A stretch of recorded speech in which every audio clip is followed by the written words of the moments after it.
We're in Judge W.H. Brown's office in the Liberty National Bank building in Oklahoma City.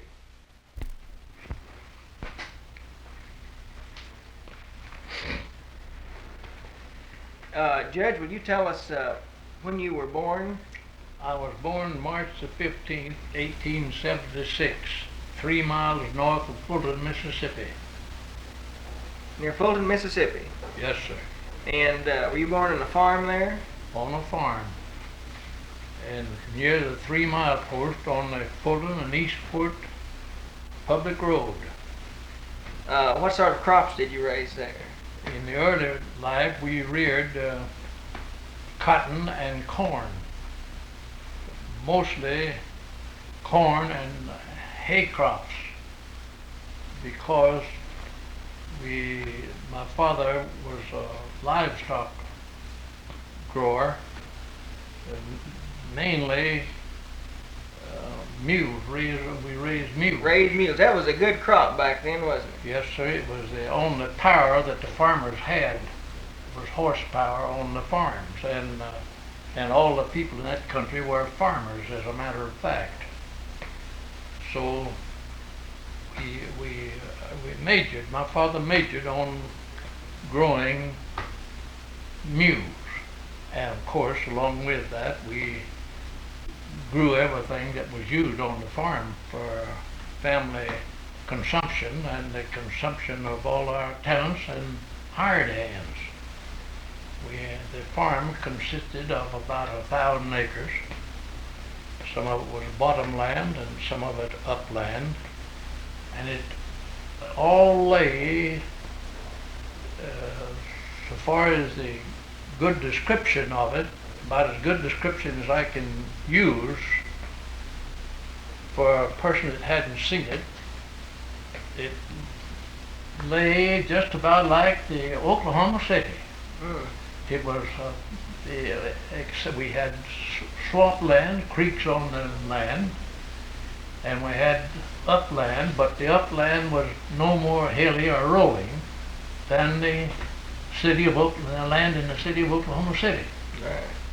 Was this near the Delta area? No, Judge? it's northeast Mississippi.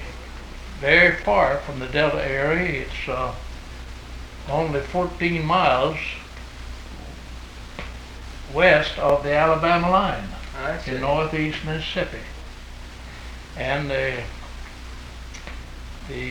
our farms, there were several Browns living there, brothers, and the father of the Brown family, my father's father, and it's 3 or 4 of them all, and we owned 6,000 or 7,000 acres of land, all adjoining, and immediately the land lay immediately east of the Tombigbee River bottom, and the Tombigbee River bottom was at that time was about 2¼ miles wide, and it was heavily timbered, and also the undergrowth was mainly consisted of cane, and it was a great field for livestock operators, and the Brown family was virtually the only people that grew livestock, and we had not only the benefit of our own land, but we had the benefit of this great strip of wild land, what we designated and which we knew as the Tombigbee River bottom land. Did you have hogs running in that bottom Yes, land there? we had hogs. Fact of the business is, my father owned every kind of livestock: cattle, hogs, sheep, goats, and every kind of breeding animal. Right. Of the domestic type. Did your grandfather own all that? You said all that was owned by Browns. Did your grandfather, was he the original owner of that big plantation? No, there wasn't any. We don't put it out as a large plantation. We had my grandfather he's the original settler in that community. What was his name, Judge? Joseph W. Brown. Joseph W. Brown. And he was a very popular man and held virtually every office, either as an individual office holder or as a deputy in the entire county. And when he was 84 years old, he retired, and at that time had been county treasurer of Little County, Mississippi, 20 years. I see. But now I don't mean to say that the Browns own the Tombigbee River bottom, too much of it. They did own some of it, but it was absolutely wild land. It was overflow land. And nobody lived in the community, but in as much as we were in the livestock business. And I don't mean that the Browns didn't have they didn't own anything as tenants in common, but each one owned his own land and owned his own livestock. But we did have free access to open range, right. And they had free access to the Tombigbee River bottom and all that wild land. Right. And there wasn't anybody else that used it right. to mount anything. Right. So that did give a great lever for a person that was engaged in the mule raising business, right. or cattle business. Judge, I'm curious, maybe you can help me out. Americans are usually very knowledgeable about the long cattle drives that were made out here in the West, but weren't there also some cattle drives made in that part of the Old South? No, not that I know of. We didn't. We had no such drives as that. The way the cattle was a very low grade of cattle on account of the fever tick. Oh yeah. And the farmers or stock raisers didn't major in cattle very much on account of this fever tick that was known as the Texas fever tick. Right. And the way the cattle were marketed, that men come in from, say, for instance, like Tupelo, Mississippi, and would buy up these cattle through the sections of the country that the Browns owned and other people who might have cattle to sell. But there were no driving cattle anywhere, except they would drive the cattle maybe from, say, 15 or 20 miles to the railroad. To a railroad. Right. And our nearest railroad was Tupelo, Mississippi, which was, well, Tupelo, Mississippi is about 19 or 20 miles from Fulton, Mississippi. Right. And we lived 3 miles north of Fulton, Mississippi. The fact of the business is the entire Brown family lived in that community. And there's a map right here in my office now that would show that the great area that they owned. But it would be immaterial, I think, to anything that we want to discuss here. Judge, when did you decide you wanted to become a lawyer? I decided I wanted to become a lawyer from the time I can remember very well. There's a background to that led me into that thinking along that line. In the first place, my old grandfather Brown, as I told you, held virtually every office in the county courthouse, either as a deputy or as an actual office holder. And the first time I ever remember seeing him, when I was a little boy, he was swearing a witness in the courthouse, in the circuit court. He was white-headed at that time, and he made the witness hold up his right hand and swore him to tell the truth in the case he was trying. That's the first time I ever remember seeing my grandfather. And my mother's, her maiden name was Stevens. And well, I'll back up a little bit and say that inasmuch as my grandfather had so much to do around the courthouse as a deputy court clerk, when they have large cases or important cases that would attract the attention of the country people. And inasmuch as we lived only 3 miles from the courthouse, and even my grandfather, when he was deputy court clerk or any of the offices he held, he lived about 3 miles from the courthouse and would go to town every day from home. He lived at home. That's a pretty good drive in those days, wasn't it? Well, yes, and sometimes they wouldn't drive, they'd walk. 3 miles walking wasn't anything in those days. We paid no attention to 3 miles. But so that relationship to what's going on at the courthouse attracted our attention, especially the boys' attention, when he had time to sit around the courthouse and watch the court proceedings. And furthermore, my mother's name was Stevens, her maiden name was, and her first cousin was a son of her father's brother, was named Z.M. Stevens. He made a lawyer and was a very able lawyer in Mississippi and became a circuit judge in Mississippi. And that put me in close touch with the legal profession. And the fact of the business is, this Judge Stevens had a son named Hubert D. Stevens. And Hubert D. Stevens finally went to Congress and stayed in the House of Representatives 10 years and was elected the United States Senator 12 years. And he was a lawyer, an able lawyer. Well, all this surroundings that I had from the legal standpoint, on the ground of my grandfather and my mother's people, it got me saturated with the thought that I wanted to be a lawyer myself. And that's how I got into that channel. Judge, where did you receive your formal education?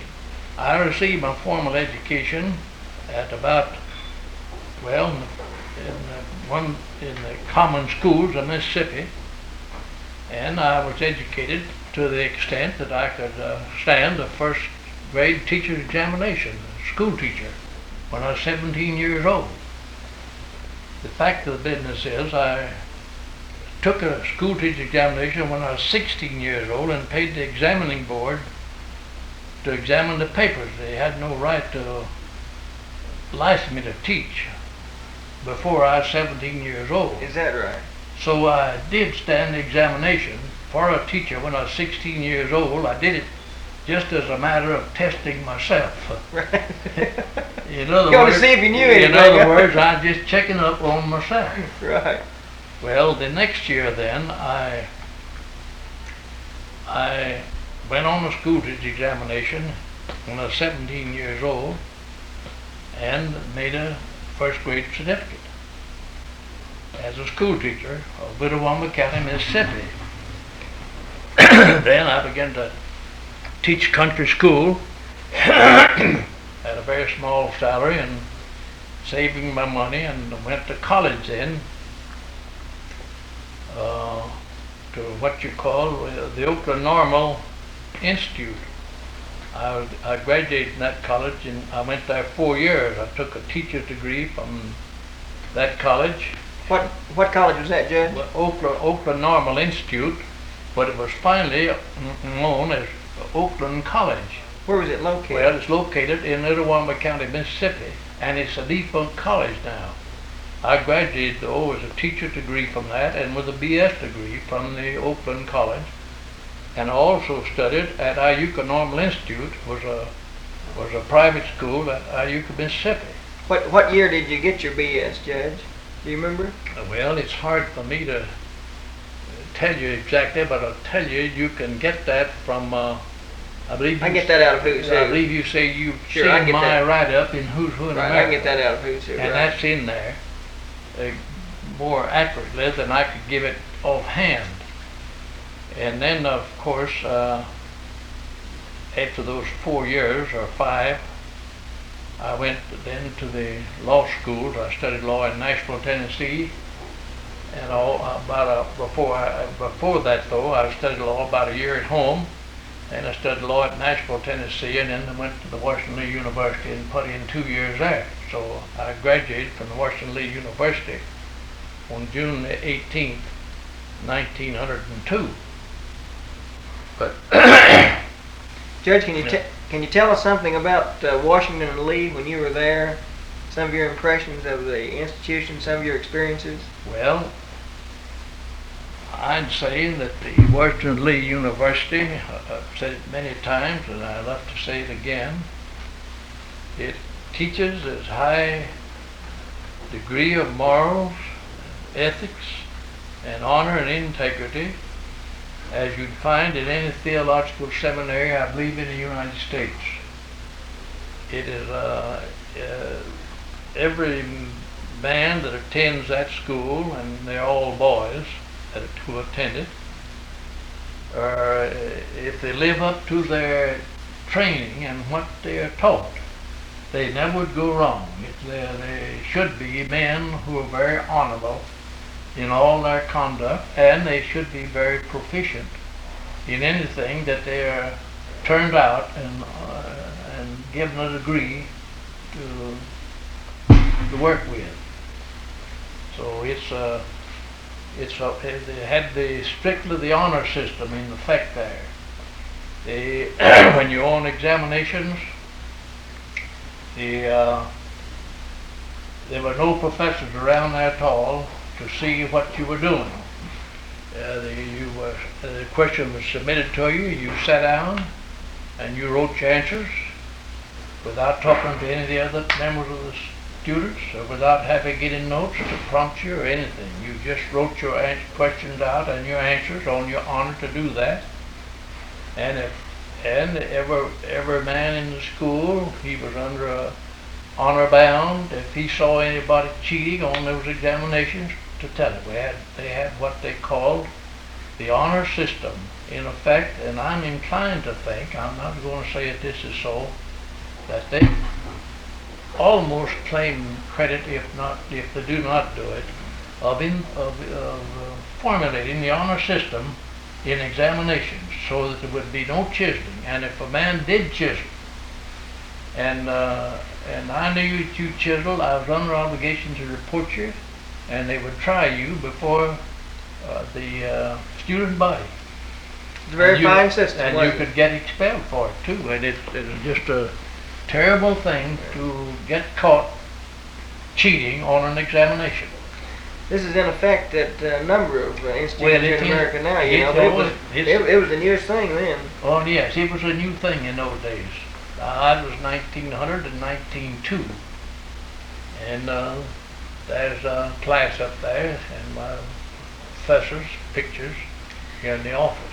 Judge, have you kept up with any of the other members of your graduating class there? Well, no, I haven't. Not too many of them. Of course, most of my graduating class are all dead now.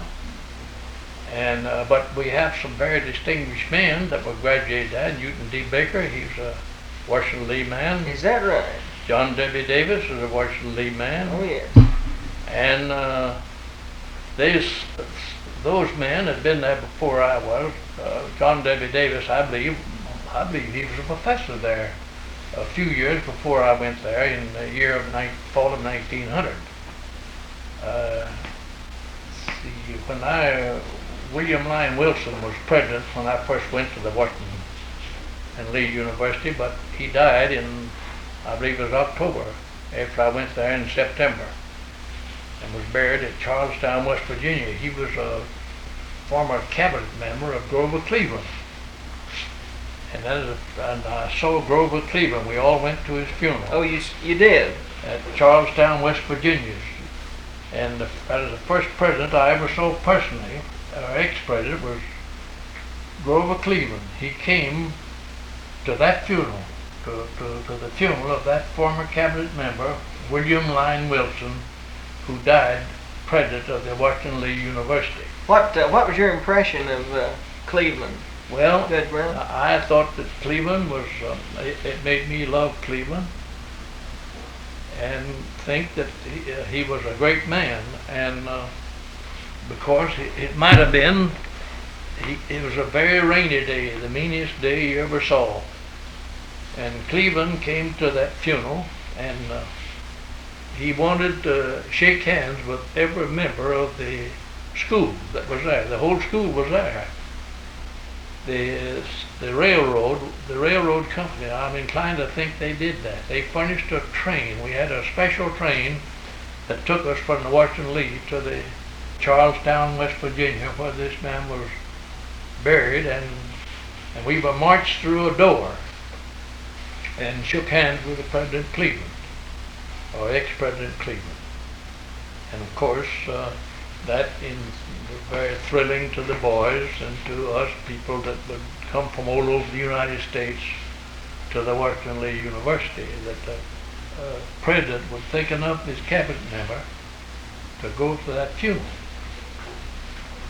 That's very interesting, Judge. It's so easy to lose sight of people who've been so influential in the country, with time.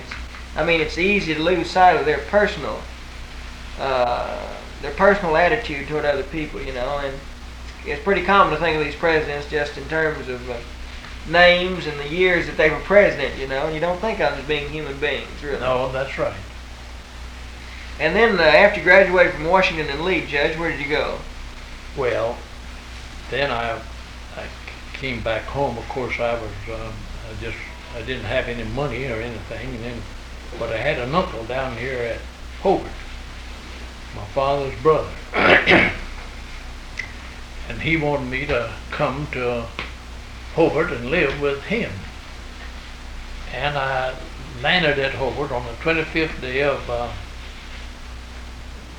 September 1902, and lived at his home until I left there in August. Of course, we had a lot of, Hobart was quite a wild place in those days, as well as a wonderfully good place. It had just been settled a little over a year when I moved to Hobart, and it had the ordinary riffraff people that came in to get quick money and do it any way they wanted could get it, and then as well as the good people who were trying to run a high-class moral community. We had those two elements, but the underworld was in the majority at that time. Did you see any violence while you were there, Judge? No special violence. They didn't seem to. It was not that type of crime, apparently. They were running saloons and sporting houses and gambling halls with payoffs to, just to be honest about it, to the officers to let them do that. We had a campaign in the spring of 1903, and one of the men who ran for office was my law partner, Nestor Rummans. And Nestor Rummans was a very highly educated man, graduated University of Nebraska from the academic department, and was also a graduate of Ann Arbor, Michigan Law School, the University of Michigan, and was a very highly educated man and a very moral man, and was strictly in favor of law and order and high-class standard of human conduct. But of course, when he rattled that ticket, he lost the office of mayor by 35 votes. That showed the relation of what we'd call now good people as compared to the underworld that was controlling the city at that time, and they won over us. Then in the spring after that, I mentioned that just to show why I didn't stay at Hobart. I was admitted to the bar at Hobart on the 6th day of October, 1902. Uh, but in the spring of 1903, we had a terrible great fire in the city of Hobart. I believe it's 44 business houses burnt down in the town of Hobart within 2 hours in July, on the 27th of July, 1903. And in that, my law office burnt and everything I had. And I had a nice library that I'd accumulated. I never sold a book in all my school days. A lot of people sell their books, a lot of students, but I was always kind of a bookworm and wouldn't sell my books.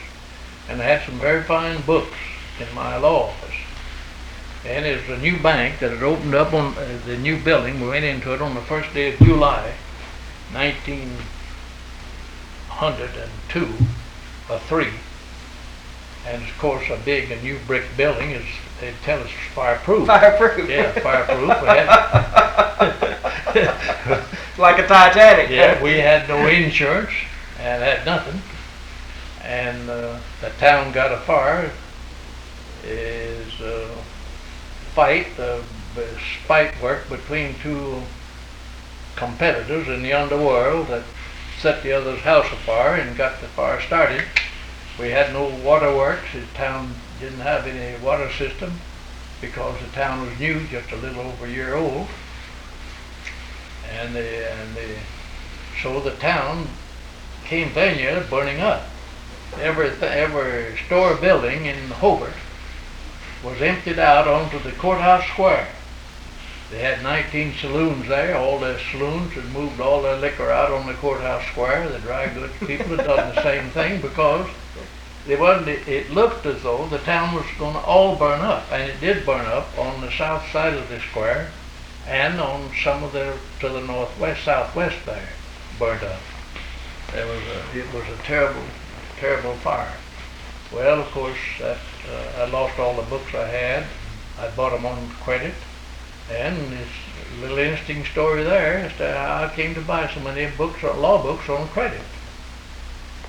My law partner, as I told you a while ago, was a graduate of Ann Arbor, Michigan Law School, as well as a graduate of the University of Nebraska.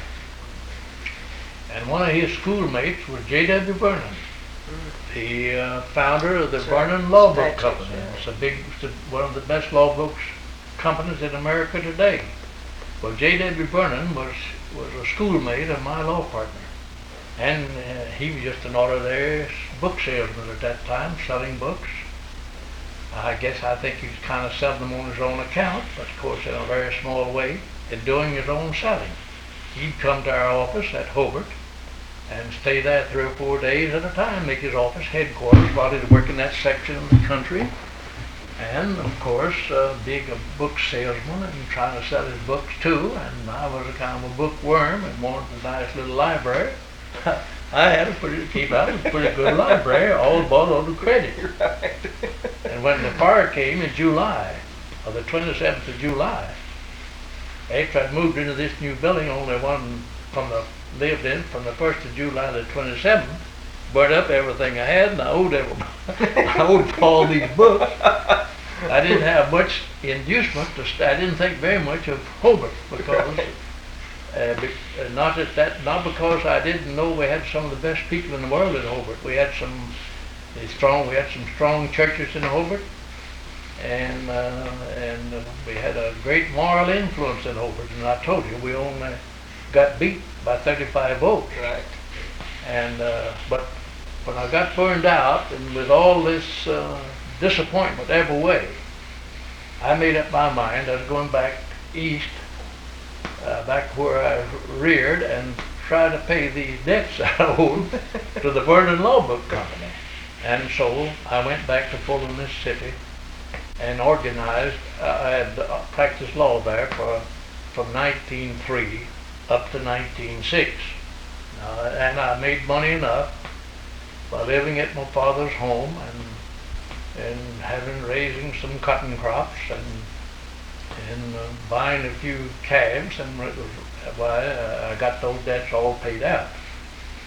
So I built up a pretty nice credit with a law book concern by and through that operation. Right. But that's interesting to me that I knew J.W. Vernon, and J.W. Vernon was just an ordinary book salesman then, like the balance of the book salesmen you see around now representing book companies, except probably he might have been doing it on his own instead of they were working for somebody else. But now you, of course, we never did tell you, I don't know whether we'd want to know anything further about this Oakland College or not. Oh, yes, I would, yes.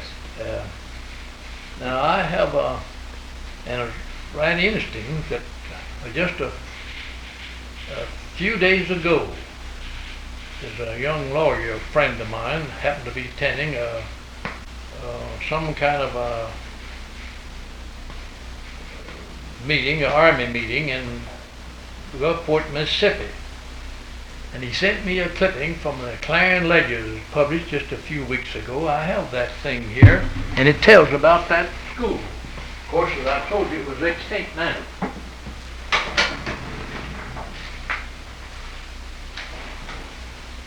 And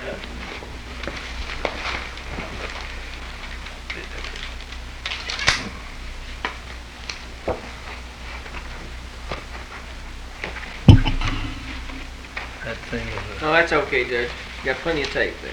well, we can, let me see, I want to get this letter here that this fella sent me. I think I've got it in his letter here. Of course, there's a lot of stuff here that,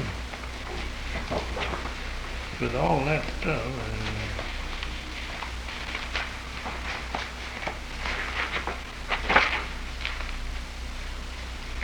I think you better cut that off for just a minute. Okay, before let me it's, stop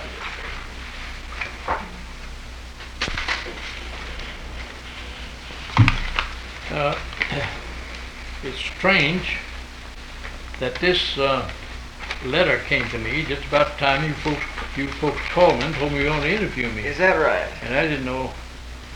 This letter, this write-up here, was written it was in the Clarion Ledger of Jackson, Mississippi, Jackson Daily News, Sunday, August the 1st, 1965.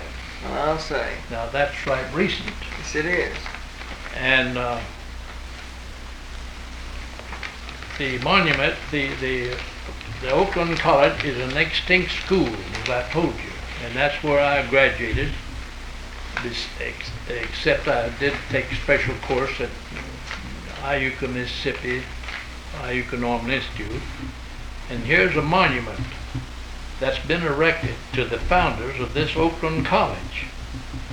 And I helped pay for that, along with the other members of the college.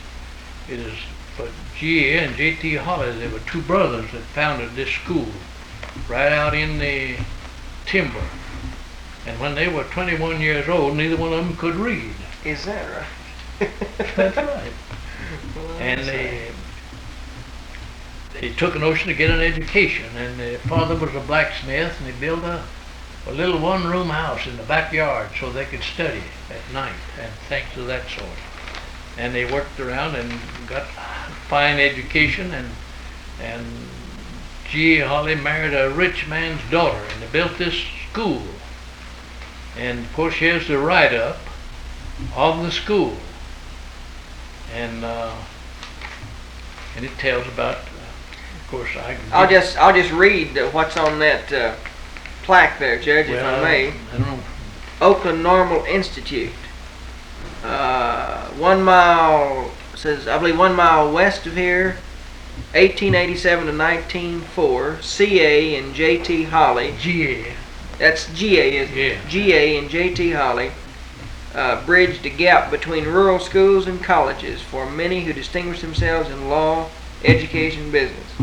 In other words, Judge, really, if it hadn't been for the founding of that little school, chances are you might never have been a lawyer. Well, I think I would have been, because it was so deeply engrafted in me to get an education. It took about, I was about 9 years from the time I became a school teacher until I finished my law course.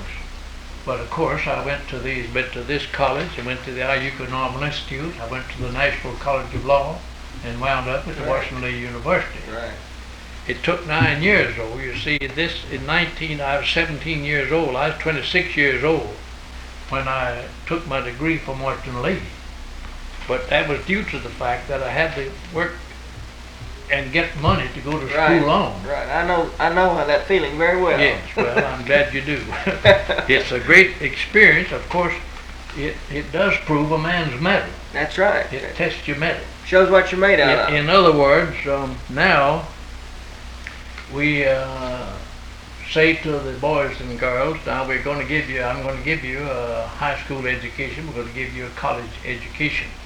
And well, it's not a thing that they've ever done so That's far right. to show they're going to be in account when they get the education. And their first big question is usually, well, will you give me a car too? Yes, that's right. Well, get married to her and support Right, us while right. while me and my wife while we're going to school.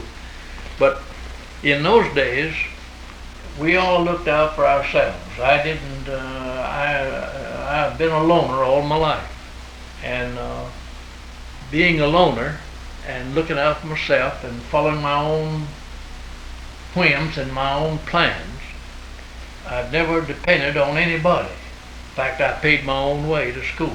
My father did let me have $500 the last year I was in Washington Lee, but I paid it all back just like I paid my debts. to Like all the people. other debts. That's right. He didn't give me anything. Yeah, that's really fine, Judge. This is a And this spirit of independence is really something. Well, that's right. And to show how independent I've always been. Of course, now this is I hate to see all this going on. I don't have a kinsman in Oklahoma. Is that right? I don't have an old schoolmate in Oklahoma. There's not a man in Oklahoma that I know of that ever knew me before I came here, unless he may be a laboring man down here at the stockyards. Well, Now that's the only. I don't have any kinfolks here. I'm just what I am in Oklahoma is just I made it myself. I'm not got no. you haven't had any influence to depend I don't upon have then. any influence behind me at all. I just come here and fought it out without any influential background except my good name that from Mississippi where I came from. Judge, Now, go excuse ahead. me. Let me ask you something about your law career here. What do you think is the most, or let me put it this way, can you tell us something about the most interesting case that you ever defended? Well, now you've mentioned a thing that that is rather important to my thought. I don't know why. My most interesting murder case. I got a story on that. It's written several years ago. I don't know.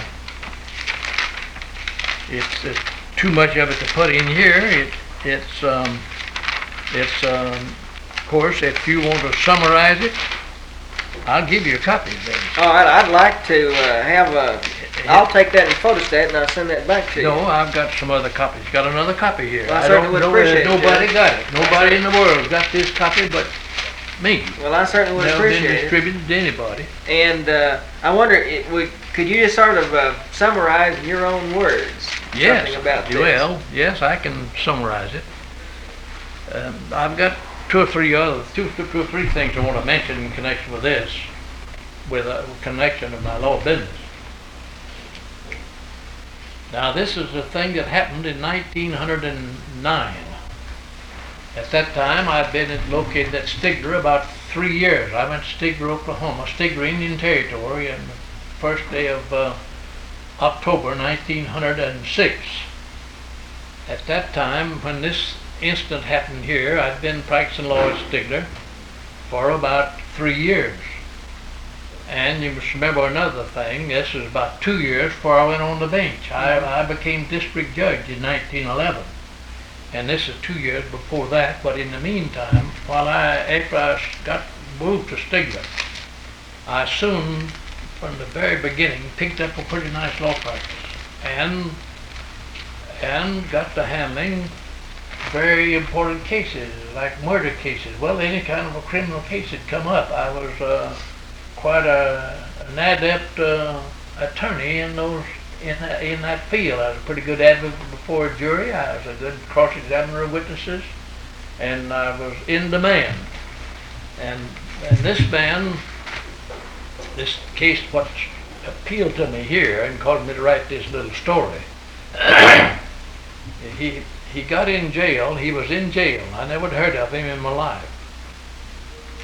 But he sent for me from the jail and wanted me to come down to see him. And what he said had happened was that he was in jail because they said his name was Bill Meeks.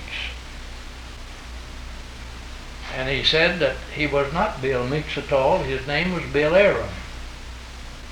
And I remember very distinctly, I'll say this, I told him the first word I ever said to him.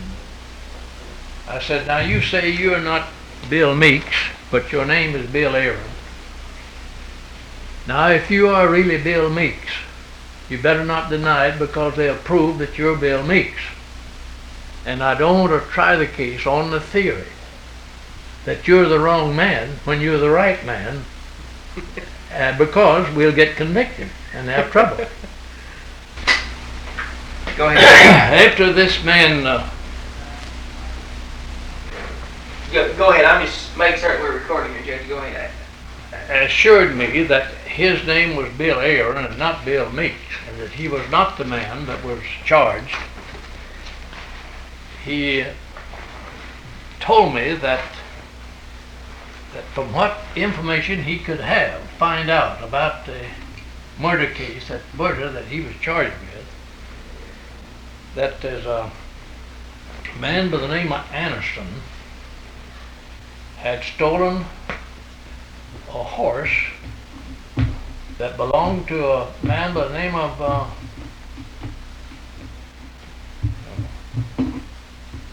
Jeff Meeks. And Jeff Meeks and Bill Meeks went out to see this fella, and when they found him, he was on the 10th day of July 1880, which was 29 years before this arrest that he was arrested for.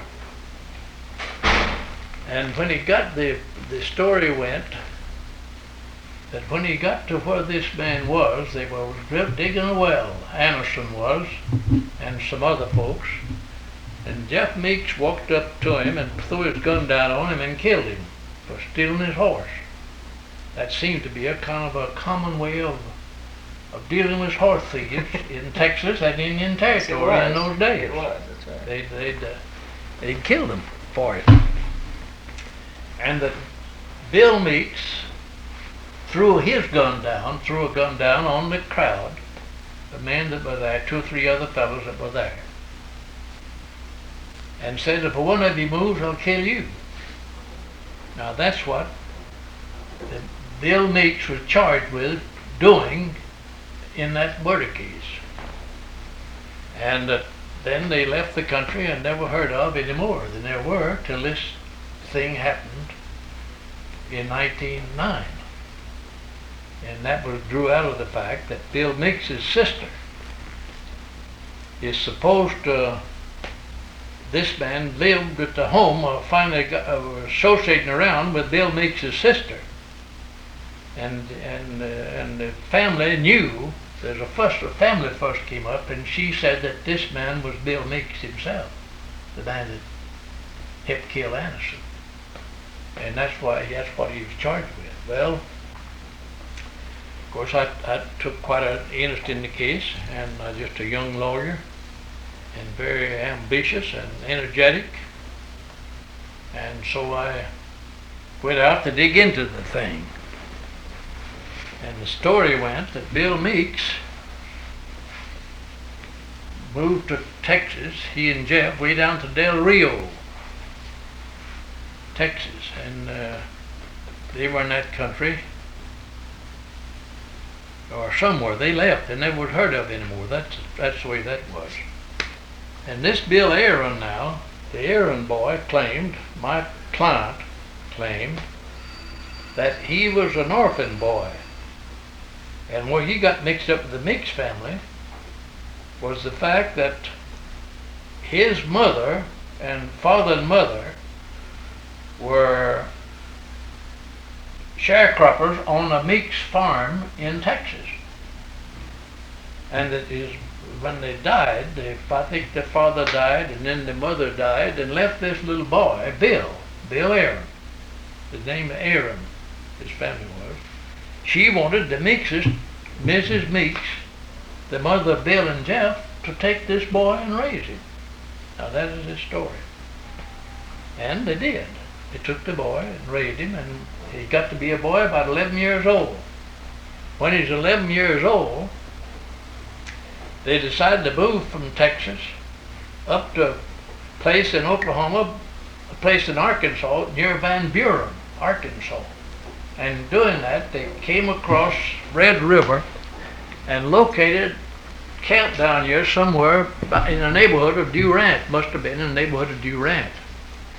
And while they were camped at Durant on this journey from Texas up to Van Buren, Arkansas, there was a horse racing outfit came through the country by the name of Blevins. Blevins was operating it. And this boy, Bill Meeks, was supposed to be, Bill Aaron was supposed to be a bright little chap, about 11 years old, and Mr. Blevins took up with this boy and wanted Ms. Meeks to let him have the boy. And so the story went that she did let him have the boy, and he took him to his ranch in Texas. I mean down into the neighborhood of Del Rio, Texas. Well, finally, he had worked with those cowboys, and he got to be quite a cowboy himself, and could rope with a lash rope and everything. And finally, Mr. Blevins died, and all the crew around the country left, and just went everywhere. Everybody, of course, when the owner of the ranch died, and it dissipated, and some of them went to South America, some of them to California. I traced some of them all over the whole country. And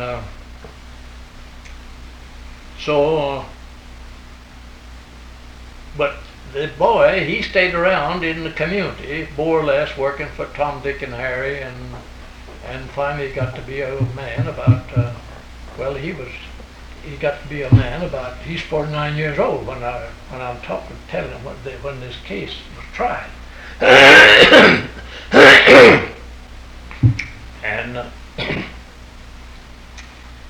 so they got into this family row, and this with Mrs. Bill Meeks' sister married a man by the name of McDaniel, and he had a daughter by another wife.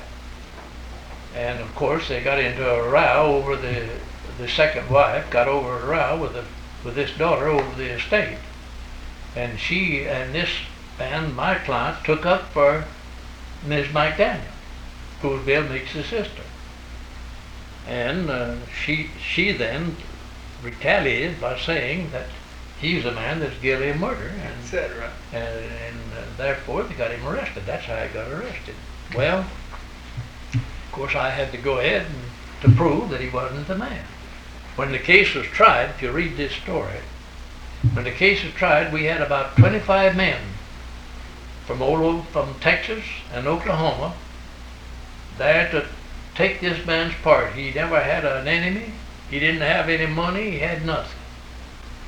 And but they were here to identify him as he married as Bill Aaron. He joined the Masons as Bill Aaron. He was known everywhere as Bill Aaron. Everybody knew him as Bill Aaron. And they had sheriff, ex-sheriffs. We had everybody there. An old man that lived down here in Garvin County, he said that he knew the Bill Meeks, and he knew Bill Aaron, and he knew the time when this mother gave this boy to the Meekses. And of course, by having a Bill Meeks and a Bill Aaron in the same family, well, that's how this woman came to say in Garvin County that this man was Bill Meeks, the real Bill Meeks that killed the man in 1880 on July the 10th. Well, of course, by all that all those people coming up there and testifying and taking this man's part. I went to his home. He was just a pauper man himself, but he's nice looking, handsome man, tall man, about 6 feet and 1 inch tall, had an eye like an eagle and straight as a gun barrel. He's 49 years old. Didn't have any education, but he had a real plenty of mind. He had a good mind, and everybody that knew him liked him, and everybody was there for him. By the way, he didn't have any. Of course, the jury turned him loose. Said his name was Bill Meeks, but he lived on the banks of Wild Horse Creek. Mm-hmm. At that time, I went to his house and saw his wife and children. They were just as poor as a church mouse, and the friends had paid up the money to pay the expense of all this running around, and I put some of it myself. I see. So that was a very interesting murder case. She was just trying to. Evidently, this woman was just trying to get even with. Well, that was the theory we tried to case on, and that's the theory that came out. And he was vindicated. I've never heard of him since. I don't know what became of him. But now back to you asked me about another interesting case. I think the most interesting experience I've ever had as a lawyer, and I've had lots of cases and lots of experience, and that's the parking meter business. I drew the first parking meter. See, the parking meter was invented here in Oklahoma City by a very dear friend of mine, Mr. Carl C. McGee. And never been such a thing in the world as a parking meter. Nobody knew what they were. The idea of charging for parking on the street was an unheard of thing. And everybody that you talk to, lawyer, layman, and everybody else, and the layman's all mad about it now. They say they can't charge for parking on the street. They say it's not legal to charge for parking on the street because the street belongs to the public. Well, of course, inasmuch as Mr. McGee was a good friend of mine, and he got me interested in the parking meter. I went into parking meter business with him and owned 5th interest in the patent. And of course, I drew the first parking meter ordinance that was ever drawn in the world. Is that right? And I guess that I have an idea that every parking meter ordinance that I've ever seen in my life was drawn right. The copy of it, the original, was drawn right on a desk, not that desk, but a desk downstairs here. And I drew them and sent it to every city in the United States, 50,000, every city in Mexico, 50,000, every city in Cuba that the census showed us 50,000 as a model ordinance to follow. And everyone I've ever seen has followed it. What year was that, Judge? 1935. The first parking meters that ever went into effect in the world was 1935 on Main Street here in Oklahoma City. They put 100 in. Well, we had a big lawsuit over it. And we had a lawsuit over that. You can get the exact date of the lawsuits down here in the courthouse. And as the first day they ever went into operation was that day. In July, I believe it was July the 16th of 1935, but I do not write certain. The record would show that. And I litigated that. I didn't have any precedent for it. I had to figure out on logic and reason as to how we could charge for parking, a fee for parking on the public streets. Well, I figured it out, and I just as satisfied as I used to be when I work out a geometrical problem or any kind of mathematical problem. It's just as definitely correct or legally sound as it can be, and I had it all figured out. What was your reasoning, Judge? Well, it's a service rendered to the public, and I had an answer to every question. I litigated it in Miami, Florida. That's the first parking meter decision in the world. Was Miami, Florida, official decision. It's the Supreme Court of Florida, Oklahoma Supreme Court, the Supreme Court of Idaho, Boise, Idaho, Minneapolis, Minnesota, Texas, Fort Worth, Texas. I litigated all over America. and sustained it every way. It's been sustained all over the America, and they started out with 100 installed on that day in July. And I saw in a magazine article 3 or 4 years ago, I believe at that time there was 1,750,000 in the world in operation, and they netted 100 and it's either 110 or 120 million annually to the cities of the world, netted it to the cities of the world as way of fees. And so that was, I'd say that is the most interesting thing that I ever did in my life from a legal standpoint, because it was done without any precedent. Right. Never did a parking meter heard of. They never did a charge made in the world for parking on the public streets. It's just unheard of, that's all. And I figured it out. And of course, I'm happy at the thought that I had the ability enough to figure it out and sustained it in the courts. Right. And today it's a matter of, as I used to argue to the court, I said then that the time will be when the parking meter will be as common as a stop and go light, and it is today. And it is. It is today. That is my argument. Well, the fellow would say, well, you can't charge, the streets belong to the public. I say, yes. The reason you're complaining is the fact that you want to take it away from the public and park on it for nothing. That's right. If it belongs to the public, you don't have a right to use it. The street is laid off primarily to travel from one place to another. That's the primary purpose of a street or a highway. The secondary purpose is to park and unload passengers and pick up passengers, or to park temporarily.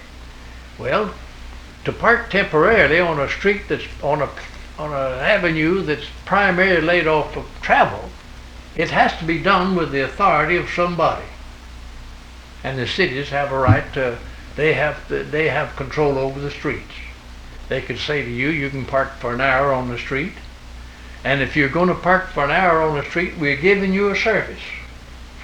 We're going to superintend that parking. We're furnishing you a nice place to park. We keep the oil off the street for you. We do everything. We're renting you a service. And therefore, you have to pay for it. Right. And well, that's interesting. I didn't know that. I didn't know that the parking meter originated here in Oklahoma City. Yeah. I sure didn't know that you had such a yeah, key role. I had a fifth disc in it. I was a vice president, I believe, of the company, and I know I was general counsel for the company and litigated all over America. Well, I'll say. And I wrote the only brief that I ever saw in my life that touched the law on its side edge or bottom. Now that's real law practice whenever you don't have precedent for something. I had no precedent, and that's in Who's Who in America there, and also that thought and points that I've just made about pioneering it is in the archives of Washington University, and it's also in the archives of the history of Oklahoma, of the University of Oklahoma. No, say. Judge, have you, let me ask you, when were you elected to the Supreme Court here in the state? Well, I never was elected to the Supreme Court, but I want to go back to this. Okay, go ahead. I want to give back one other thing, and now this is in this is a thing that happened while I was a district judge, and it's one of the, you talk about important cases. I presided over this case. Judge, let me turn this tape over first. I see we're about to run out there. All right, turn Take it over. just a second.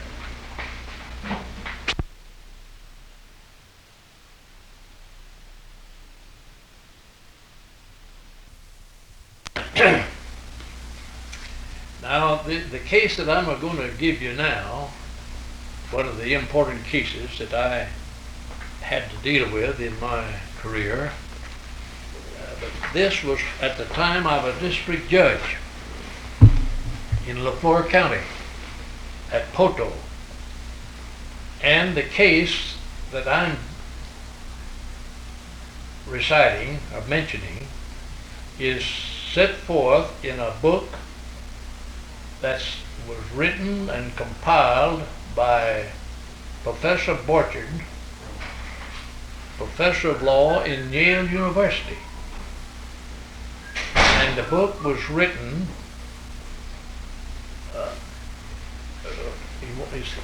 is that some of your folks? No. Go ahead. The book that Professor Borchard compiled is titled Convicting the Innocent. And I had a copy of the book, and it's a book that deals with 69 cases.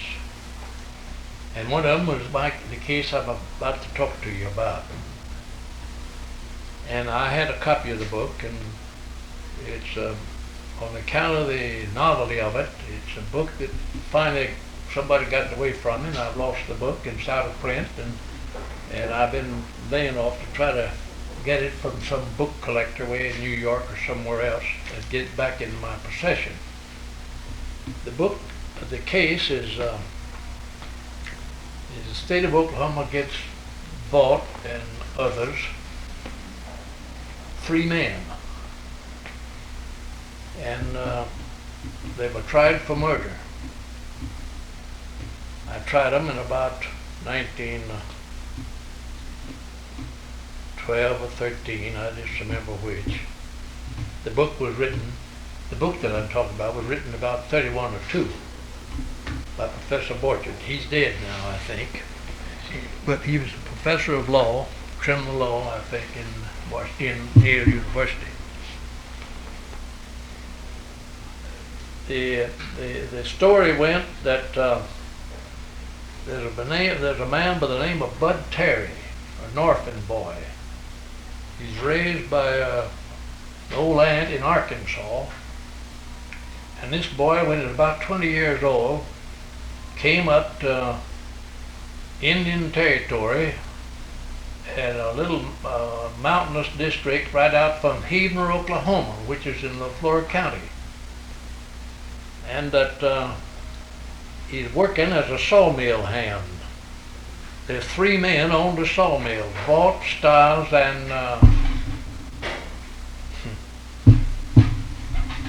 and one other man, I can't think of it right now.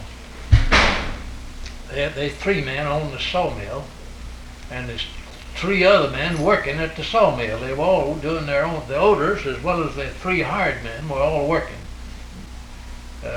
Cutting logs and making lumber at this sawmill.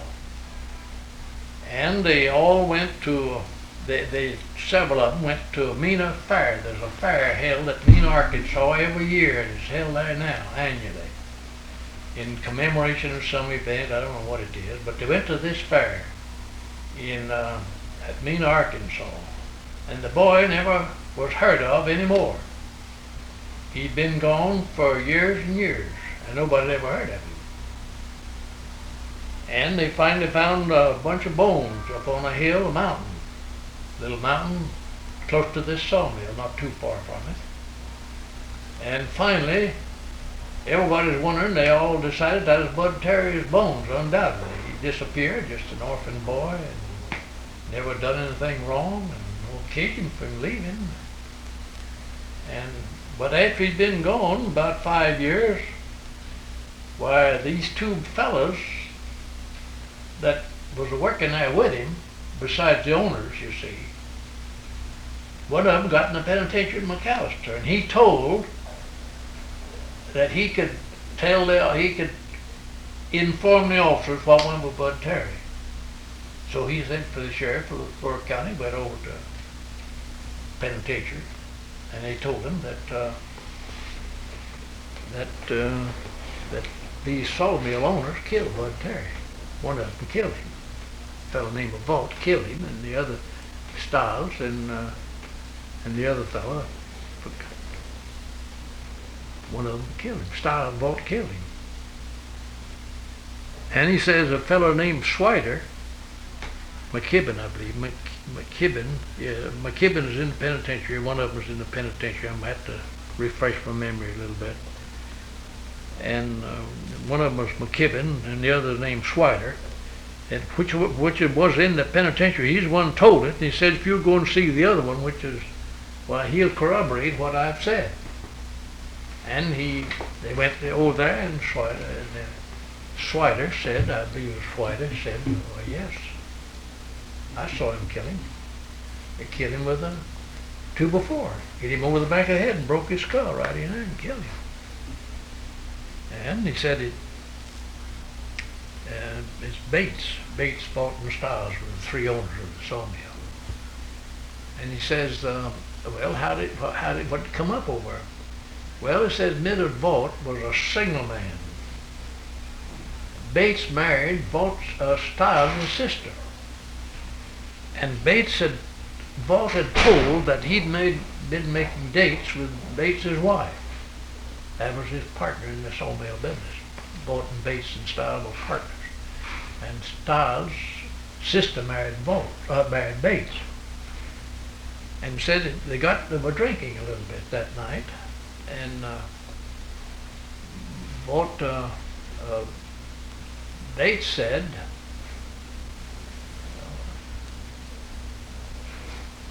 said to Vaught, he says that, I understand you've been talking about my wife. Well, Vaught says, I never said a word about your wife and my wife. So I had the high regard for your wife as well as I have for you. And all of you, we've all worked together here. And I don't got nothing. Well, he said, Bud Terry says that you said you've been making a date with my wife. Well, Vaught says, I'll just say this, that Bud Terry's just a liar. And Bud Terry, Vaught just called Bud Terry now. Bud Terry was the orphan boy now, mind you, that disappeared. And Bud Terry, he just called Bud Terry's hand. He says, I understand that you've been saying that I've been talking about Bates' wife. He says, you're just a liar. I never said a word about Bates' wife in my life. Well, it got into a row there, and they took a standard that was in the log wagon. A standard? Yeah, just a 2x4 that was in a staple that held the logs on there, and knocked him over the head and killed him right there. And then they took him down to a sawmill, and they put overalls on him, and then took him up on the mountain and built up a hobo camp. Now the skeleton they found it looked like there's burnt rocks there, and there's old cans hanging in the timber around there. Looked like a hobo, and everybody said it was a hobo had died there. And it had been unnoticed till this fellow said that was Bud Terry. And he knew about Bud Terry being killed, and they built up this hobo camp to cover it up. And that's how they got all this trial. Well, they had a big trial over it. And the jury had a hung jury. They kept these fellows in jail for 4 months. Couldn't get it. I wouldn't give them a bond, and the criminal court of appeals out here wouldn't give them a bond, and they were in jail 4 months.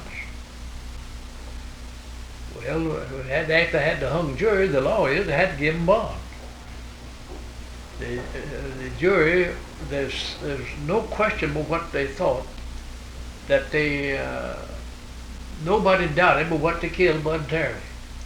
But I had to give an instruction that this happened more than 4 years ago, that if this alleged crime, if it's only manslaughter, why the statute of limitations run against manslaughter, and therefore you turn them loose, because you can't convict them, and it's been 4 years ago, unless the prosecution commenced within 4 years.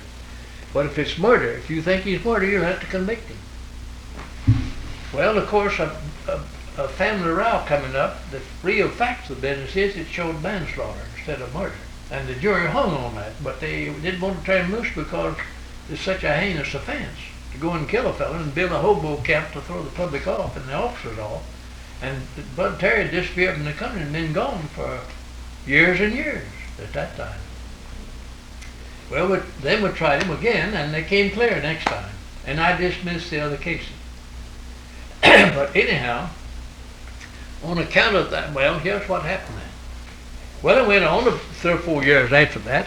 During my administration, that was sometime in the early part of the 8 years I was judge. 4 or 5 years after that, a man was out here. Now they claimed that the defense claimed that this man Bud Terry had a lung trouble, and he told him he was going to go to a warmer climate for his health, and that they never saw him anymore after he left Mena, Arkansas. He took the southbound train to go to Mena, to go south, and nobody knew what went with him. Never heard of him anymore. And the old aunt now, though, she come in to court. The old aunt had raised him, and she recognized his hat and verified the hat, the old hat they found at that place, said that's Bud's hat. And she said he got his leg broke when he's a little boy, and there's a mark on his leg right here. Of course, I never did take any stock in that. I didn't believe that mark was an indication of leg breaking. But anyhow, that all came up. She said that, and the county attorney claimed that. Well, 4 or 5 years after we had this big trial and all that fuss over this death, why, there's a man at Poto wrote his brother in California that they'd gone through a big trial here at Poto, that a fellow named Bud Terry had been killed and by a bunch of sawmill men. Well, this brother in California got sick, and he went to a hospital in Southern California. And while he was in that Southern hospital, why, a man checked in there by the name of Bud Terry. About 10 years, although he'd been gone 10 years from Oklahoma. Well, the name, the murder case that we just tried at Poto was such an important case, such an outstanding case, and the fact that Bud Terry came into the hospital sick, it caused that man to write his brother at Poto that a man by the name of Bud Terry had checked into the hospital. Well, the folks at Poto, they were still around in the community. One of them just made up money and sent one of them to Southern California, and when they got there, lo and behold, it was the Bud Terry, the dead man. And they brought him back to Poto. Well, I'll say.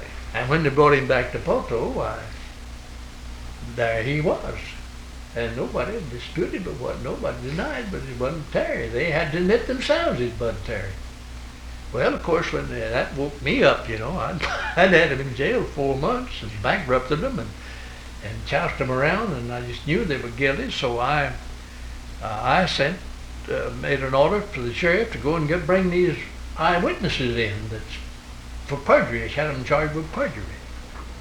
So they brought them in and charged them with perjury. And I put them in the penitentiary. I trapped up everything I could. I put them in the penitentiary for 25 years. And anyhow, one of them died in the pen. One of them got killed accidentally, and probably the other died in the pen. Anyhow, but there it was, that those innocent sawmill men had been choused around and bankrupted and ruined. Just because of based on these lies, when they were innocent. And Bud Terry wasn't even dead at all. Why would a person do something like that? Why would they perjure themselves? Well, that's what Dr. Borchard asked me when he wrote me for my write-up of the story. And I gave him as my version of it, and I believe that's correct. These two men, no doubt, were great friends. One of them was in the penitentiary. And a man in the penitentiary generally will do nearly anything to get out. He knew about this disappearance of Bud Terry. He knew about the skeleton that had been found and that people were saying was Bud Terry. And he decided to curry favor with the officers and probably get help to get out of the pen. He would unravel the mysterious Bud Terry disappearance by telling what happened to Bud Terry, and that those bones there, that skeleton they'd found was Bud Terry's skeleton. And in time they patched up. His old aunt in Arkansas came in and identified his hat, and they also identified the broken leg. Right. By the time they got all that patched up, they had just a dead saints that they're the boys that killed Bud Terry. I thought they'd killed Bud Terry. I'd have gone to my grave if they hadn't brought him back alive, knowing that they'd killed Bud Terry. That jury just almost convicted him too. Well, they would have if it hadn't been for my instruction on manslaughter. Right. And now to show you how they appreciated my fairness in the trial, Mr. Stiles, he went to Stillwell and opened a grocery store after that. And one day I had a case in town of Stillwell, and he found out I was in Stillwell. And he and his wife sent for me to come to their house for dinner that day. And I went over there, and what they wondered why they were so nice and courteous to me was, he said that it hadn't been for my honesty and fairness in dealing with the legal phase of it, instructing him on the question of manslaughter. If they believed it was manslaughter, they'd have to turn him loose. Well, he said if it hadn't been for that, they'd been in the penitentiary the balance of their life and never would have been.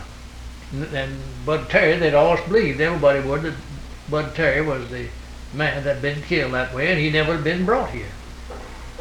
Just turn that thing off again. I want to step out a bit. Well, I'd love to get a hold of that book. Convicting the Innocent is what the book is. Judge, can you tell us something about your later career now in the legal profession? Well, of course now, when I was Assistant Attorney General, I was Chief Prosecutor for the state. In fact, I tried every criminal case that the Attorney General was detailed to try. You know that there's been a lot of complaint, I say you know, but there's a lot of complaint about the weakness of county attorneys, not necessarily from the standpoint that they are not able young fellows, but from the standpoint of their lack of experience. Right. Lawyers are not made down here at the law school. The law school only lays a foundation for a man to develop his ability and mentality along the legal line that he chooses to follow. And you can't, and a lot of these county attorneys are just boys out of school. Right. And you have a grave offense occurs, and they go out here and they get the best criminal lawyers in Oklahoma, men 50 or 60 years of age that's had all this back prestige and learning and going through all the experiences that a lawyer goes through with, and he can't compete with those young lawyers can't compete with a man like that. I don't care who he is. Right. He may think he can, but he can't. So the result was, back when I was Assistant Attorney General, when the Attorney General's office on the 1st of November 1929, and handled this criminal work till 1st of January 1931. So the governor would detail the Attorney General to go out and try these cases where the county attorney would call for help and so forth and so on, and that's what I did. Who was the governor then, Judge? Governor Holloway, I believe. Holloway, was the governor right. then. He would send the detailed Attorney General, and I was the man that'd go. And I tried cases all over Oklahoma, and I was against the brains of the state from the criminal standpoint, the biggest criminal lawyers in Oklahoma. And I'm going to quote I've got a note right in this file here that from Barry King that he was tickled to death that the success that I had. He was Attorney General. And I never lost a case the whole 14 months. Is that right? I put them right where they belonged. But I was a real prosecutor, I guess. They say I was. I think I was. And do you remember what your most interesting case was during that phase of your career? Who was the most notorious person you ever put in prison? No, I can't. I don't know about that. There's several, but there's one case that I've laughed about more than anything else. It was a kind of a peculiar case. Well, there's two of them, but I think I'd better tell about the first case I went out to try. And I get my mind off the other one I started talking about. But the first case I ever detailed to go out to try, but the attorney general sent me to try. After the officer had been designated by the governor to go and assist, was at Tishomingo. And Tishomingo, that's in, well, there's a boy county attorney down there by the name of Kenneth Clark. He's just a young fellow out of school. They had two of the most popular and the biggest, most influential ring boys in that county. They're charged with murder. And they had a school board down there charged with mishandling school funds. And Mr. King called me in and wanted me to go down there and try those cases. And he apologized to me. He called me judge. Of course, he says, Judge, he says, I hate like the mission to send you down there to try those cases. Says they tell me, I set up one of the boys out of the office here down there, and he comes back and tells me not anything to those cases. And says, I hate to send you out and just get you licked the very first trip you make out. But still, I said, all right, I'll go down and see what the cases are. Well, I got down there.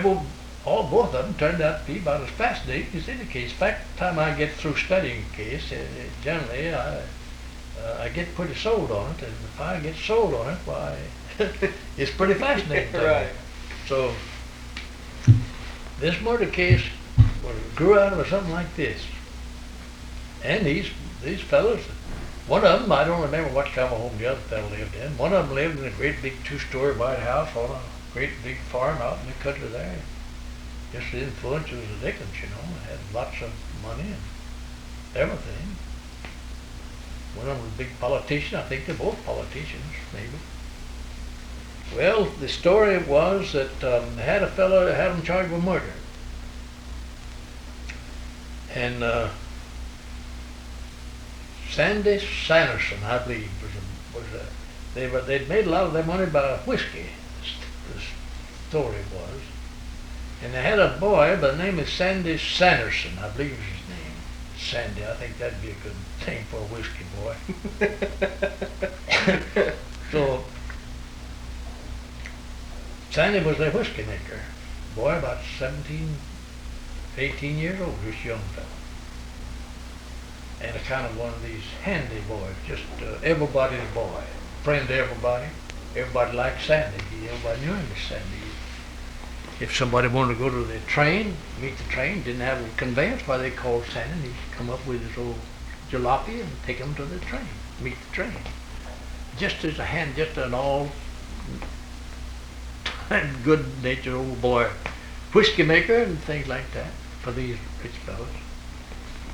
Well, one of the neighbors there had a fuss with his wife.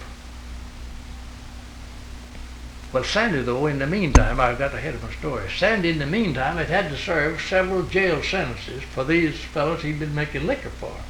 Of course, they lived in the White House, you see. And Sandy was out in the woods making liquor, and of course, when the raid had come in, well, he'd draw the punishment. Well, Sandy got tired of that. And he made up his mind he's going to leave the country. And he told them he's going to leave the country. And, well, they didn't know what to hardly do about a thing like that. For Sandy to leave the country, he might get out and get to talking somewhere, you know. Well, the man and his wife had a fuss there, one of the neighbors in the community. And the wife, everybody knows Sandy, they called Sandy, take her to the train. She's going to go to Texas to her feet people or something. Well, of course, these folks, everybody knew if Sandy would take her down to the train. But these fellas now, they didn't want Sandy to get away and leave the country. He knew too much, and so they began to build up a story. Says, Sandy, did you know that you're in awful bad here with so-and-so? Well, no, I didn't know anything about it. He says, how am I in bad? Well, it says you took his wife to a train the other day, and he just is hopping mad about it. Like you taking his wife to the train. She's leaving him, quit him. And says, that fellow's liable to kill you. Why, he says, I don't think there's any danger about that man killing me. Well, he says, they are. They're going to. Yeah, you're right, much of danger here. Liable to be killed. Well, of course, Sandy still arranged to leave. And one of them invited Sandy over to his house and gave a big dinner that night, on a particular night. He was going to leave. And he told them how he was going to go. He's going to cross a certain river down there and go and get a train somewhere or something. Anyway, he told them his itinerary exactly. Well, they had a big feast over there at the house. And he's going across that bridge that night. Somebody shot Sandy. And he did a bad job of shooting. He shot him in the belly, and Sandy didn't die suddenly. Well, he lay there on the bridge ever so long, and finally, the very fellow that had given him the dinner came up. And, well, they got him to a doctor, and Sandy told him all about the whole deal. That the man came there, and of course Sandy told him on his deathbed that this man didn't seem to be in any hurry to get him to the doctor. He waited ever so long before anybody came up out of the dark to pick him up. And then after he got to him, he still was no hurry to get him to the doctor. So they got him. So they took that statement, a statement from him of all this ramification. Dying statement. It's about all these happenings, what has been said to him here and yonder. And about that fellow coming up out of the dark there, if he'd been shot, and so on. Well, we put on the biggest trial that there was in that county.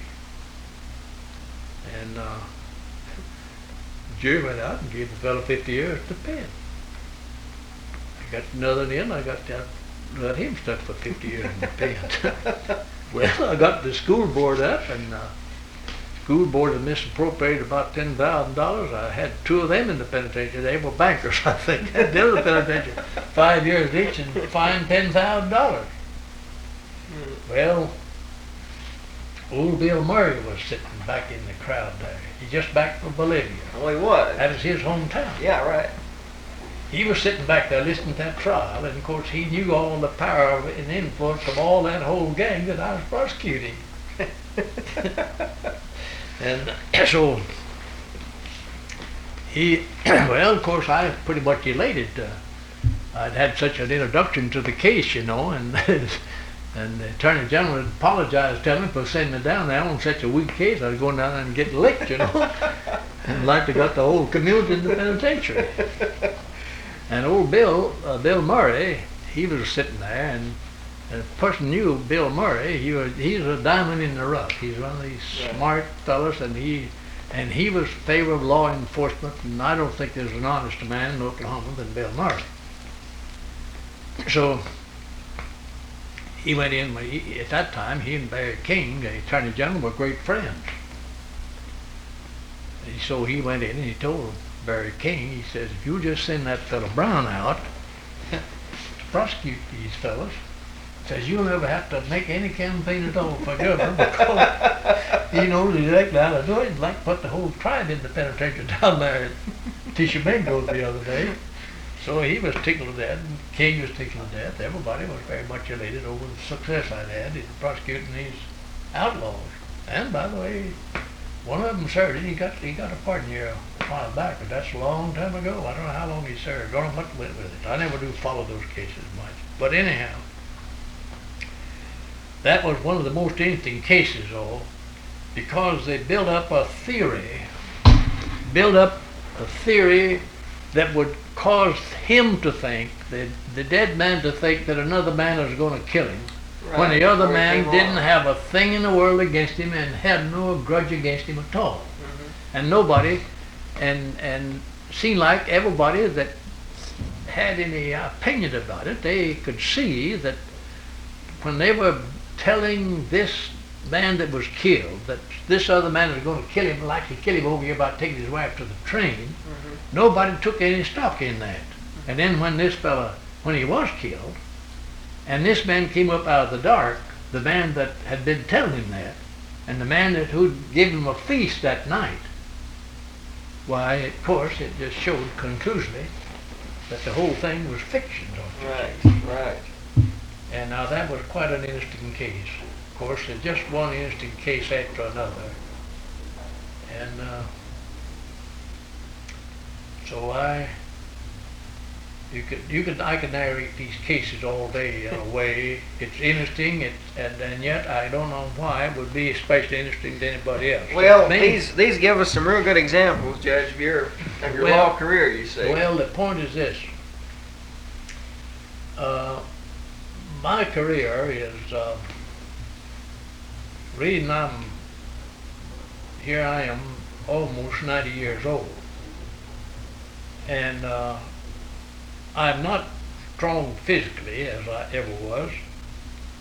Anybody could know that, but so far as my mentality is concerned, why, if I'm degenerated, deteriorated very much mentally, I've never been able to detect it myself. Of course, I can get tired mentally sooner now than I used to could, but so far as my reasoning and working out problems, I can work them out just as well today as I ever could in my life. Well, with all due respect, Judge, you don't look like you're almost No, 90. well, that's and you correct. don't think like you're No, almost no, 90. that's correct. I know it's not. but I appreciate that. I'd be judged about 70. They judge people. That's yeah, right. Yeah, they That's judge right. me about 70 years old. But That's right. But back, I want to talk on just a little back, reverting back to this Mississippi and schooling in Mississippi. The school that I attended in Mississippi before I went to college, outside of one, was a one-room schoolhouse. And the reason I want to mention this is, I'll mention any of this, most of it, if we could get more people to emulate my life, which most of them wouldn't believe. When you tell them, they won't believe that I did what I did. There isn't any excuse for a man that's got a reasonable mentality and a reasonably sound body not to get an education if he wants it. That's right, especially today. I'm an example of it. You got one when it was difficult. Well, yes, and we didn't have the schools that we have now, you know. Didn't have the opportunities. We didn't have any scholarships. We had I got my education just by my own determination. As I told you, when I first remember, I made my mind up I was going to make a lawyer. I said I was going to get a degree at one of the best law schools in America before I ever practiced law a day, and I think I did. The Washington Lee is one of the 10 high law schools in America today. And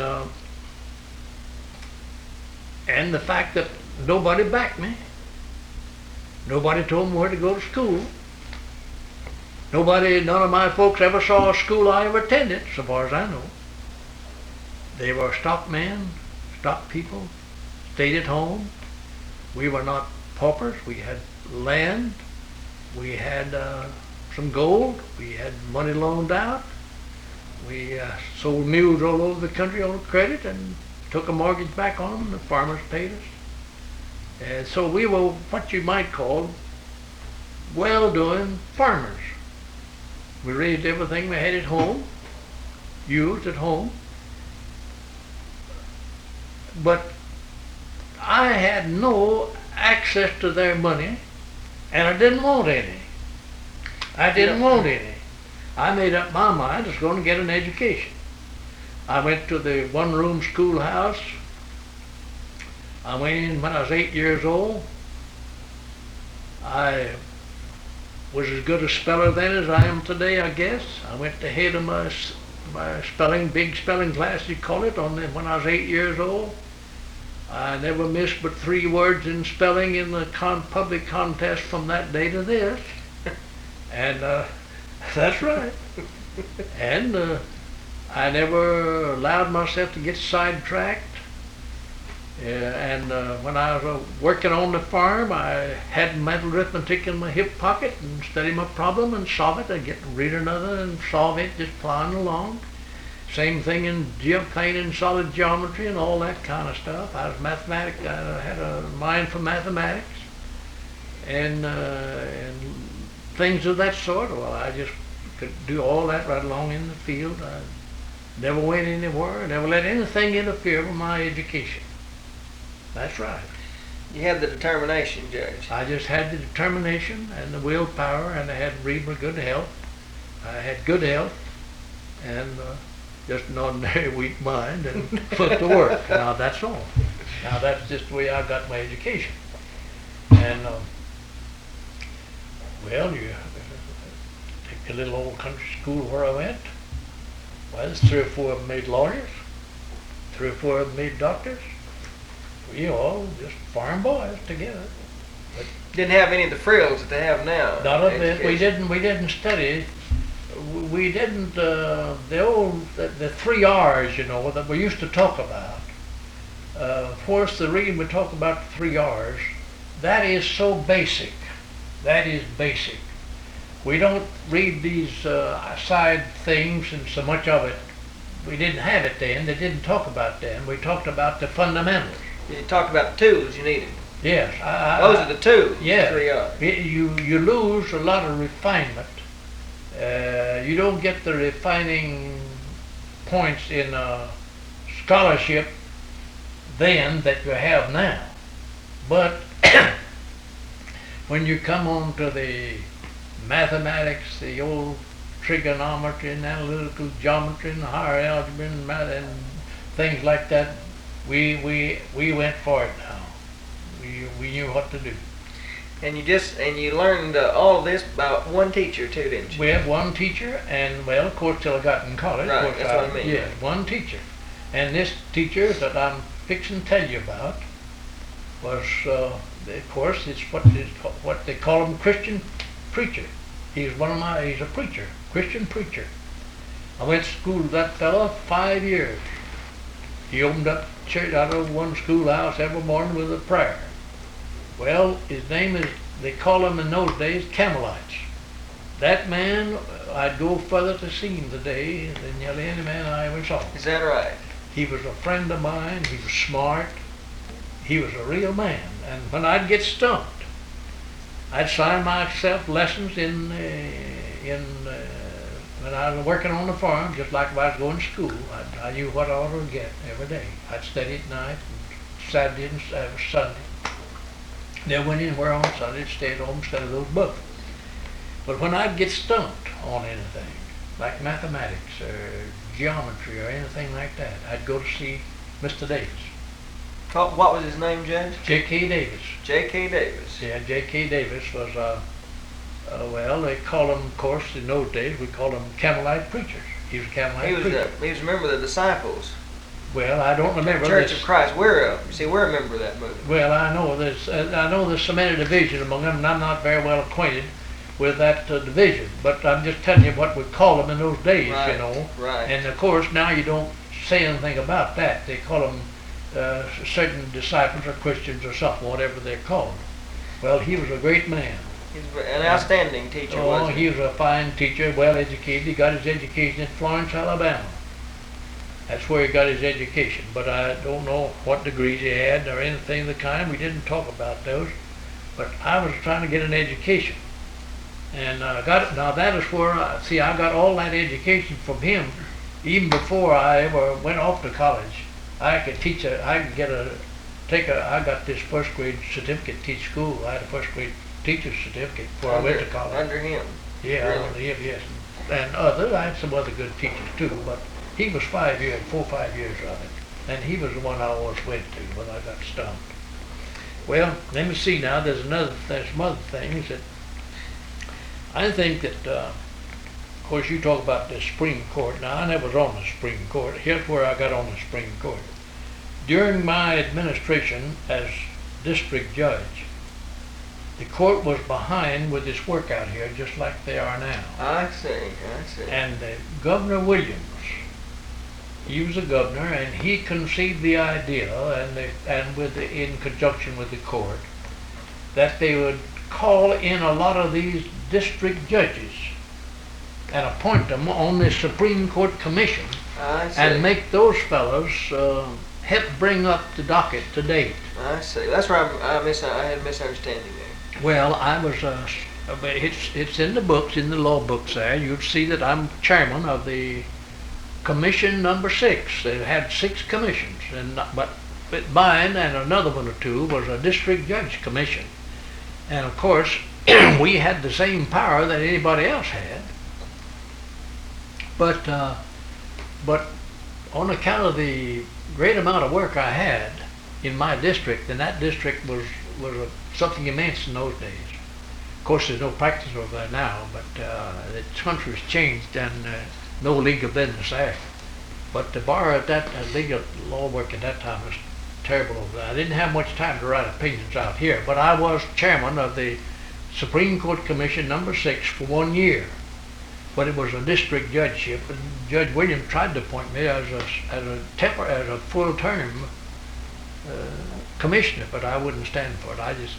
I turned down a lot of good appointments in my life because I didn't want to get sidetracked on my profession and get off on too political. Of course, I was the Democrat nominee for Justice Supreme Court in 1920 from the southeast 8 counties here, but the state went Republican that year. I was a Democrat.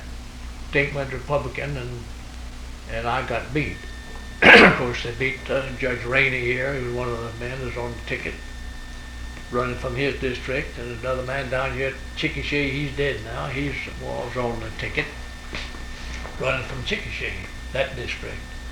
So the state went Republican, and we got a bunch of Republican judges elected. They nominated us from the district and elected us as state at large, and the state went Republican that year.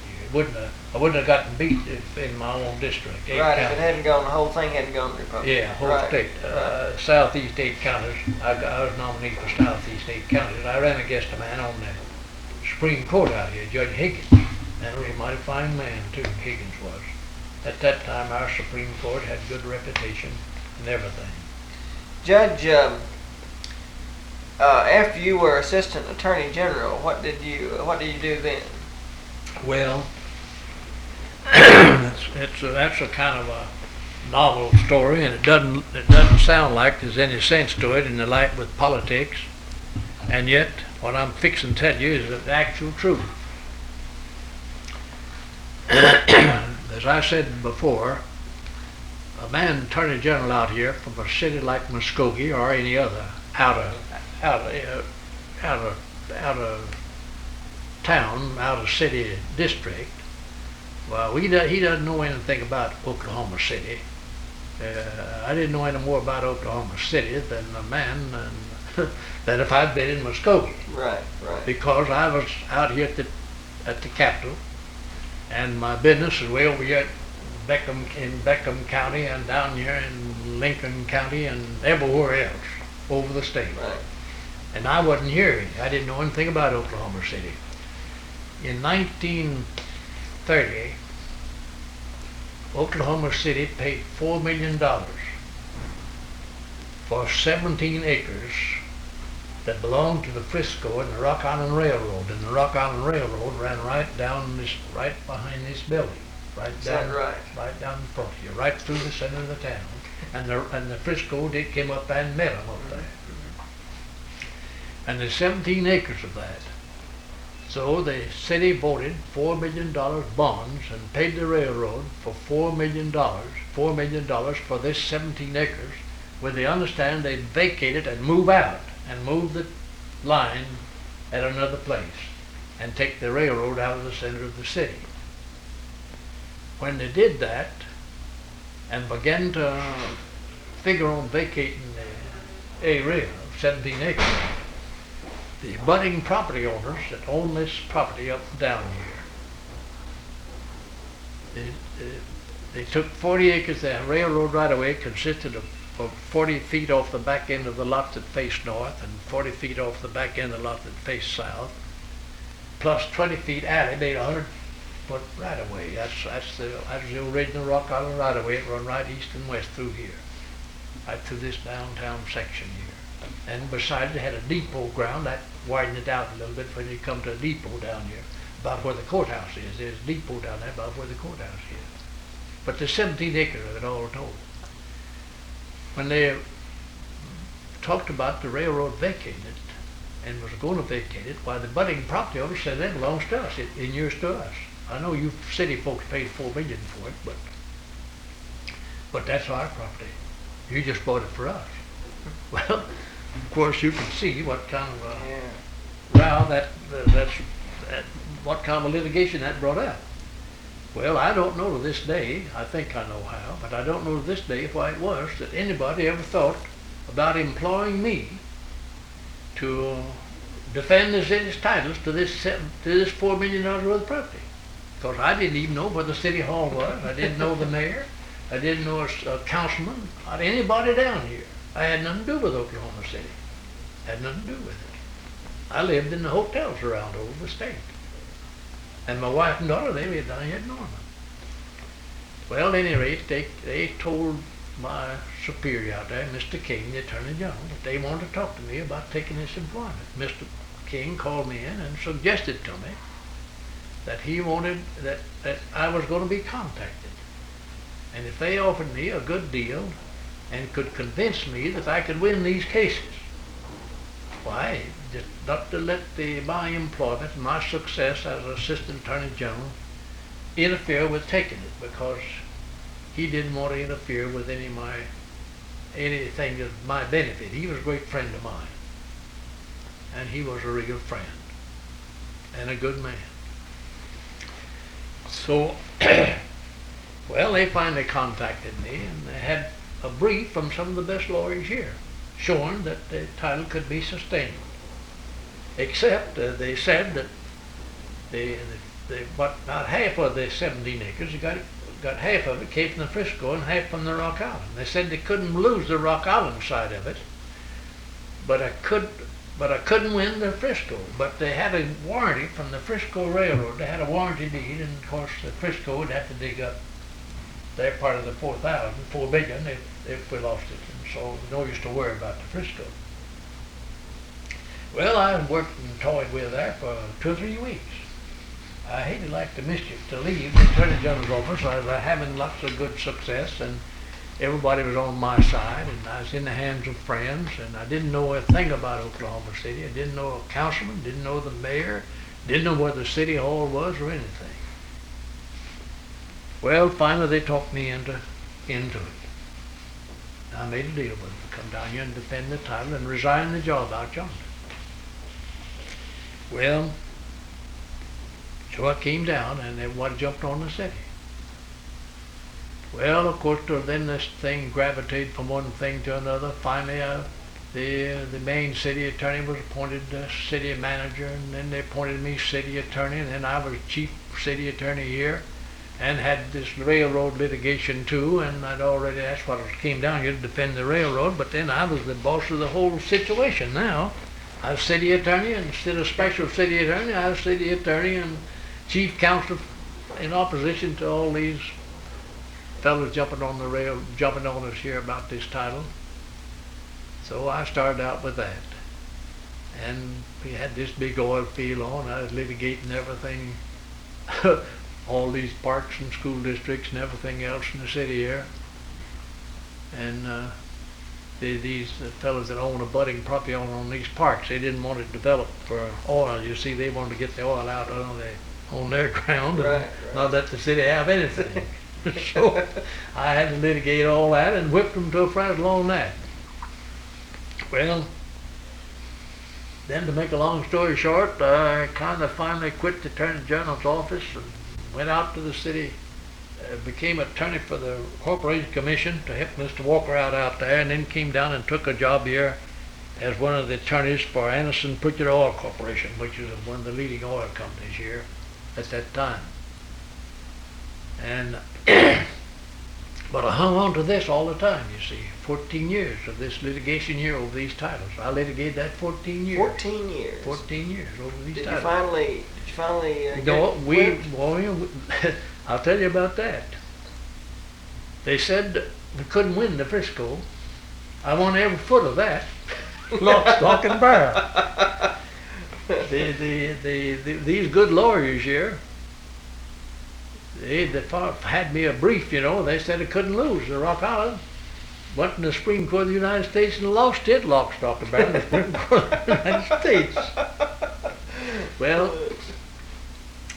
so, but I came back down here, and I won from the Broadway here, way down here for a quarter of a mile or half a mile, wherever it was.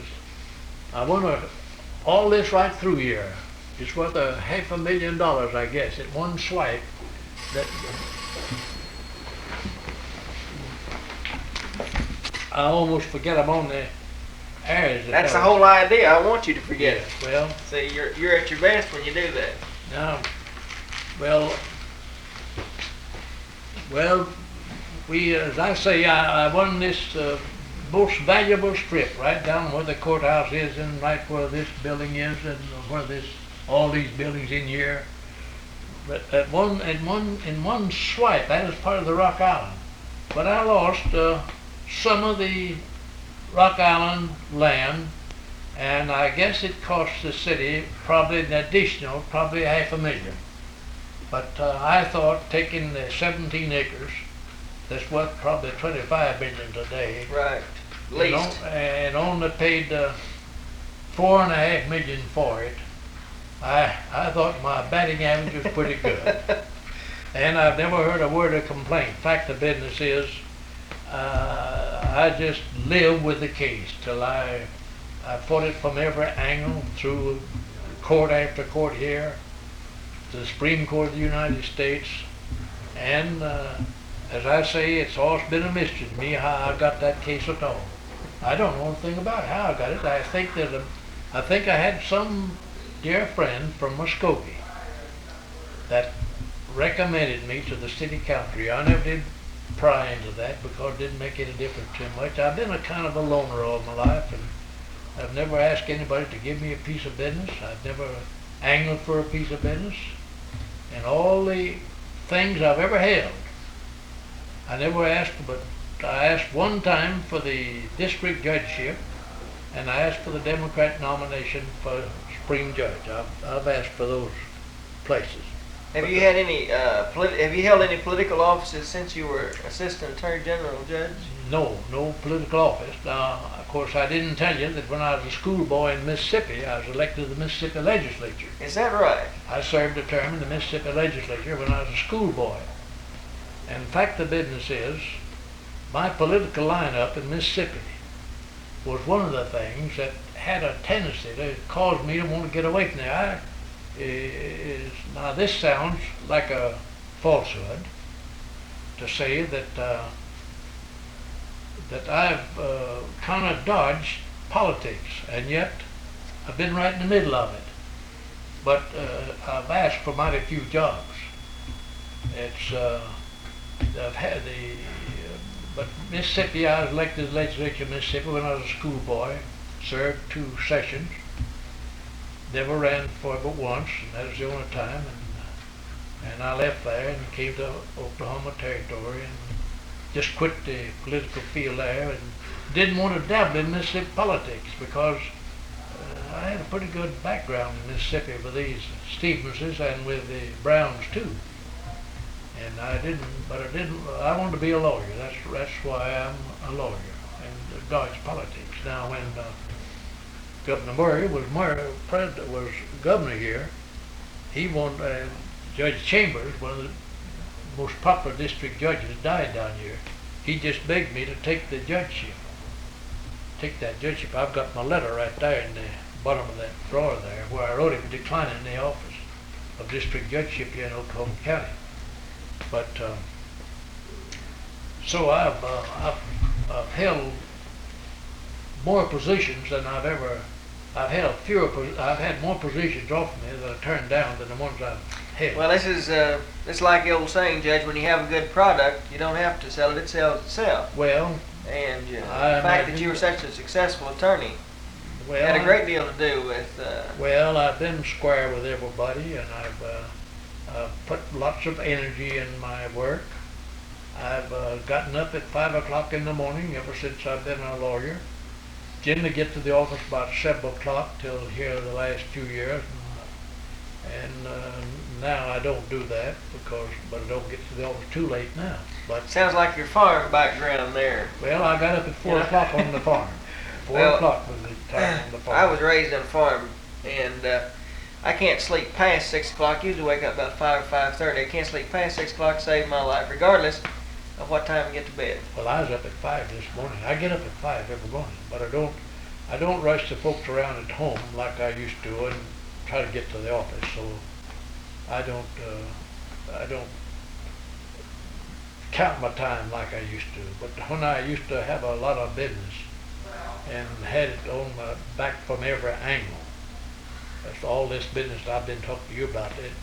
You don't get that by lying around in bed. No, you don't. You can't take care of it. No, that's right. In bed. That's right. And I was here hitting the ball, and everybody that knows me will tell you that. I got to the office generally about 7:30, and usually other people would come in about 9 or 8:30 and 9, and I generally come back after supper and work after supper. That's the way I've been my life. You can get more accomplished before 9 o'clock in the morning than any other time of the day, if you will. That's right. Between 6 That's and right. 9.